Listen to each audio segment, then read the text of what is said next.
جدید بود نبود، عجیب بود نبود، پر حرف بود نبود، حس شدید بود نبود، افر خوب نخون، افن خوب نخون، افر خوب نخون، رپ فارسی بود نبود، رفتم توش تموم، رپ میکردم خیلی روون، کل شهر خاکستری بالا سر من رنگین کمون، نکردم عشق و حروم، پخش میکردمش تو زمان، وقتی همه خودخواه بودن واسه من دیگه خودی نمون، میتبه قلب میزنه نبض، من میگم باید یه کاری کنم، میشنم به گوش میاد تو مغز، من میگم باید یه کاری کنم، میره تو ذهن میکوبه زد، من میگم باید یه کاری کنم، روی زبون میره بیرون، من باید خودم رو خالی کنم، میگم توی سرم میخونم واسه تو، دلم میزنه نفسی خاله کن، لفظ ادایید همه فازی شو، تصویراتونم که مچالشون، تو خودت بگم ببین داری چی، ساختی یا کپی کردی علیکی، من با تیمم اومدم اینجا، حتی هم تو مسیر اثری نی، استعدادی پکوشی، قایم شدی پس گوشی، یه بنخور میزنی یه تکناله ای معلوم خالی احوشی، این کار میخواد پشت کار ها، مگه نه اومدی چی کار چی، هنرم خریدنی نیست، حالا تو فکر فروشی،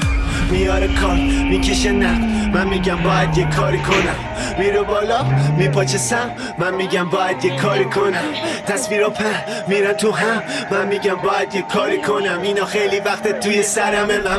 باید خودم رو خالی کنم، برامم نمیشم امرام، هیچ کسم گوش میدن حرفام، من از هنجره یاستم، من سونه نامده تنها،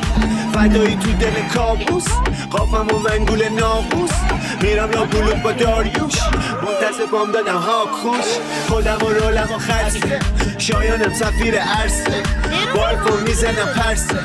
اصلا تم یه لحظه، پیش میرم مثل پیش رو، آزاده اینم حسین، میدم این نوید و سرابم ساییم تا آخر داستان حالم اوکی، هی میگم باید یه کاری کنم، هی میگم باید یه کاری کنم،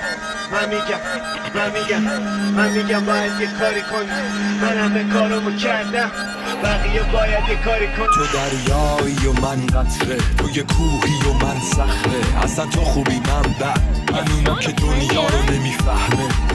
تو این دنیا رو که یکی پادشاهه و اون یکی برده، من واسه یه دلم زنده، اونم خوشحاله از کاری که کرده، منم و یه آسمون صاف شده سخت واسه خونه ها، منم و یه قلم و ورق و دستای پشت پرده، منم اون پسرک خواب پسر ناخلف بابا، واسه من مهم نیست امروز جمعه است یا سه‌شنبه،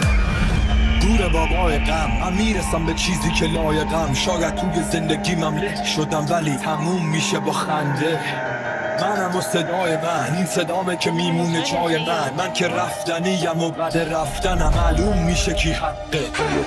منم و زمین صاف را میرم و میچرخه آروم زیر پام، زندگی سخته ولی ببین که خوشحالم من، با این رخ بی‌نقاب، با این زبون سرخ و سر سبز میگم باز که یه یاریم ولی ببین که خوشحالم من، فکرشم نمی کردم که یه روزگاری بعدن زل بزنم تو چشم مشکلاتم و بهشون بگم که خوشبختم، آخ که تو یه احمق خوشحالی از روزای سختم، وقتی خوشیمو میبینی گر میگیری و من تو قدم بعدم، منم و این تن بیگناه مینویسم زیر نور ماه، پشیمونم نشدم هیچ وقت از کارایی که کردم، منم و این کله خراب، منم و این لیوان شراب، منم و این حرفایی که بیرون میزنه قلبم، فقط با یه لبخند میشه خیلی مشکلاتو حل کرد، اگه آدمایی مثل